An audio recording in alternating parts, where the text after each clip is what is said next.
E assim voltamos agora, né? Nós vamos dar continuidade. O Vitor já falou, olha, eu concordo em partes, né? Tipo Jack Stripador, né? Ele dividiu o que ele acha certo, o que ele acha errado. Mas que eu sou contra a pegar prédios públicos para transformar em moradia, eu sou. Tá? Isso aí nós vamos discutir agora, vai ter um ranca-rabo aqui que você não perde por esperar. Porque o Vitor, ele acha que os prédios têm que ser melhor usados. E isso nós concordamos. Seja bem-vindo, Vitor. Obrigado, Clóvis, pelo convite, mais uma vez. Faz tempo que você não vem aqui. Faz bastante tempo. Olha, aqui na RPTV o Vitor não veio ainda, né? Não é? Estou presente. No total ele já veio outras vezes.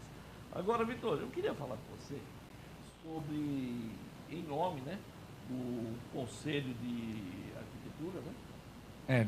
Você faz parte, né? Você é um dos gerentes, não é isso? Isso, eu fui durante 2 mandatos conselheiro, né? E agora estou assumindo a difícil tarefa de fazer a gerência do Conselho de Arquitetura e Urbanismo do Estado de São Paulo na região de Campinas, que engloba mais de 70 municípios. Agora, Vitor, fala uma coisa para mim. Vamos falar em termos de nacional, tá? Em termos do país. Como é que está os prédios públicos? É o que mais me irrita é ver tanto prédio público, logo, se é público é meu também, né? Sendo deixado a Deus dará, deixado a invasão, deixado a cair por falta de manutenção. Como é que o Conselho de Arquitetura vê tudo isso? Vamos primeiro explicar como é que esses imóveis acabam chegando na mão do governo federal. Geralmente são proprietários que têm dívidas com órgãos ou diretamente com o governo federal, muitas vezes é com o INSS, nós sabemos que o INSS está passando, dizem que está passando por um grave problema, mas na verdade não está. Ele é dono de um patrimônio gigantesco que poderia ser vendido e destinado, como eu falei que eu concordo em partes com você, foi quando você falou, tem muitos imóveis vazios que poderiam estar na mão de entidades idôneas, que poderiam estar fazendo bem para a sociedade e resolvendo o grave problema de habitação no Brasil. Até eu concordo, porque são prédios, tá? Tem casas até edifícios, tá? Tem chácaras, tem fazendas, que acaba sendo transferido para o país, tá?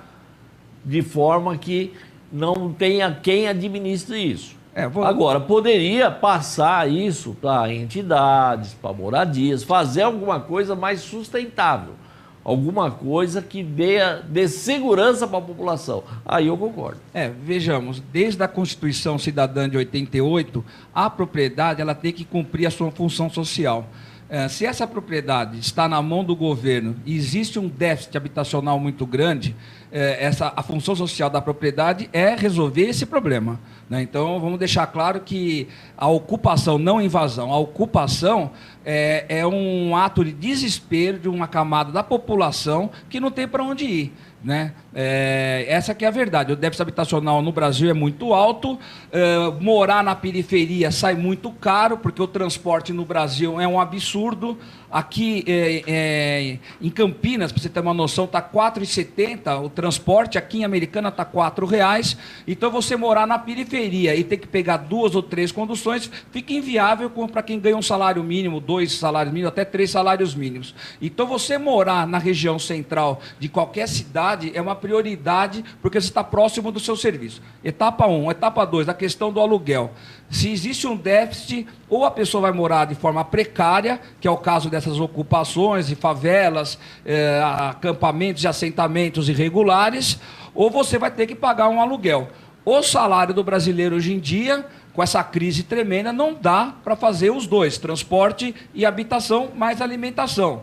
Isso se não vou falar da saúde, que está um caos. Agora, Vitor, você concorda comigo que o maior culpado, tá? O maior culpado é o nosso governo federal, que repassa por governos estaduais, né? Já que nós estamos sendo vistos aqui por várias cidades via live pelo Facebook, tá? Então é Brasil inteiro, até fora do Brasil a gente tem audiência, e sabemos que é um governo federal que não dá condição, não gera recursos, não gera a mínima possibilidade daquela pessoa que tem um poder aquisitivo muito pequeno que saia do aluguel para comprar o seu imóvel. Ela vai pagar aluguel o resto da vida porque o governo não dá condição para ela. Daí vejamos também, né? Hoje a habitação no Brasil é uma política de governo, quando deveria ser uma política de Estado. O que quer dizer isso? A Minha Casa Minha Vida, que eu sempre comento, que é o melhor entre todos os piores projetos habitacionais no Brasil, ele foi apenas um artifício para segurar a economia do Brasil. Isso alimentou várias empreiteiras. Os movimentos populares tiveram que lutar muito para passar de 3% a 20%. Quando chegou a 20%, o Temer cortou. Né? Então, a Minha Casa Minha Vida é um programa privado, que alimenta as construtoras. Nós não temos um projeto de Estado para resolver o problema de habitação. O Brasil é um país a se construir. E você não tem um programa. O Ministério das Cidades, que foi uma vitória, inclusive dos arquitetos, e junto com a sociedade, que deu esperança para que nós viéssemos ver essa política de Estado, tanto para habitação como para infraestrutura, hoje serve de cabide de políticos para compartilhar esse governo que está aí, o governo anteriores que nada fizeram para resolver o grave problema de habitação no Brasil. Agora, Vitor, não dá para a gente aqui no Giro Total falar em termos de país, né, uma vez que você trabalha no Conselho de Arquitetura e Urbanismo do Estado de São Paulo. Então, vamos trazer isso para o Estado de São Paulo, onde você pode falar com mais ênfase, com mais propriedade, tá? Dentro do Estado de São Paulo, tem muitos prédios nessa condição, onde o Conselho de Arquitetura pode estar ajudando, pode estar auxiliando o nosso governo federal e estadual, não? Não, claro, o Estado de São Paulo é o estado mais populoso do Brasil, com 40 milhões de habitantes, e nós estamos envolvidos, a região de Campinas, no qual se encontra a Americana, né? Está envolvido na mega metrópole paulista, que engloba a região metropolitana da Baixada Santista, de São José dos Campos e Vale do Paraíba e Litoral Norte, a Grande São Paulo, claro, Sorocaba e a nossa região metropolitana de Campinas. Então, os problemas que se encontram na cidade de São Paulo se encontram nessa região inteira. Vejamos no caso aqui de Americana, para não ir tão longe, já que o programa sai de Americana.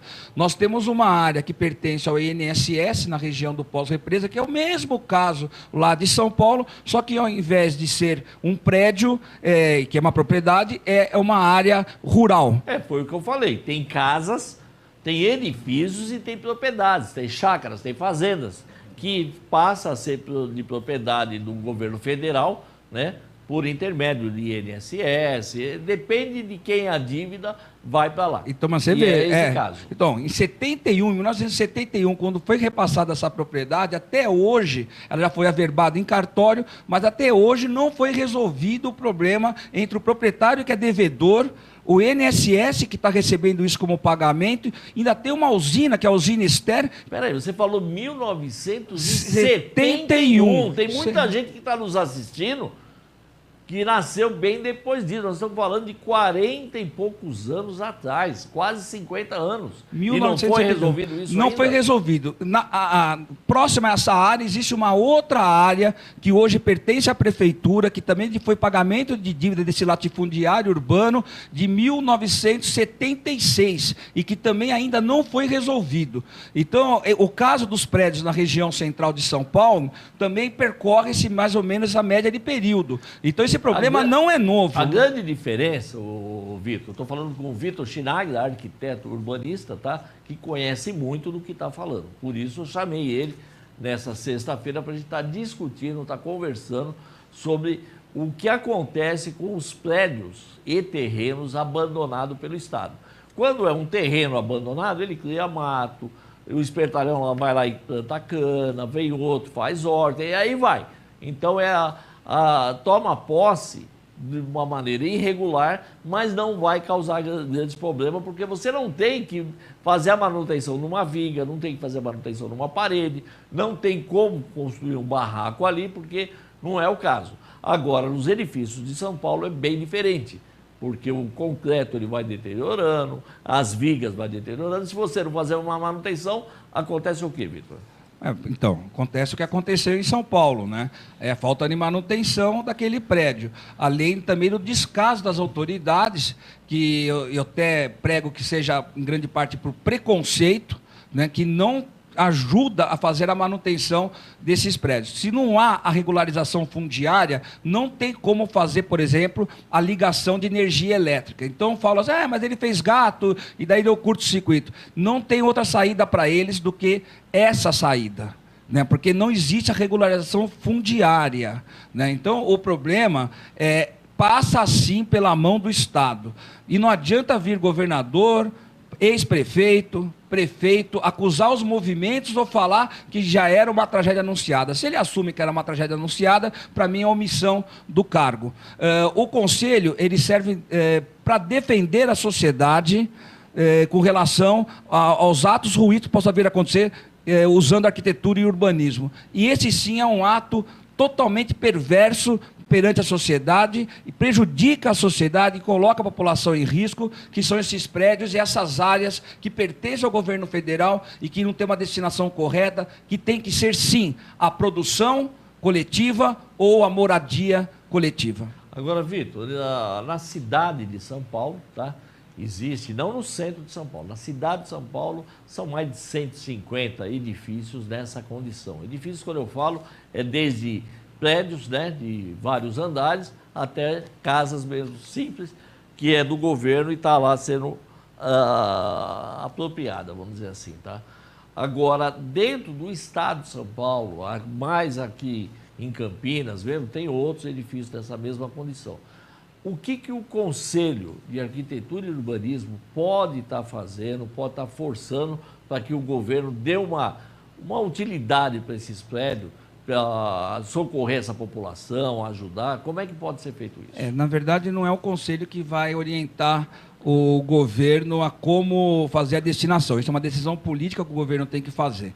O que nós estamos fazendo em São Paulo, o Conselho já está na vanguarda desse movimento, junto com o Sindicato dos Arquitetos, que estar chamando todos os envolvidos, junto ao Ministério Público, a Defensoria Pública, Bombeiro, enfim, outros órgãos que têm ações diretas e poderão ter ações diretas para resolver esse problema, e no conjunto desses movimentos, a gente tirar uma proposta e levar isso para o governo para que a gente possa dinamizar a utilização desses imóveis. A mesma coisa a gente pode vir a fazer na região de Campinas, com uma vantagem em relação à região metropolitana de São Paulo. Em Campinas nós temos a região metropolitana, temos a agência metropolitana e estamos iniciando o debate do plano diretor urbanístico da região metropolitana, no qual o Conselho já está participando.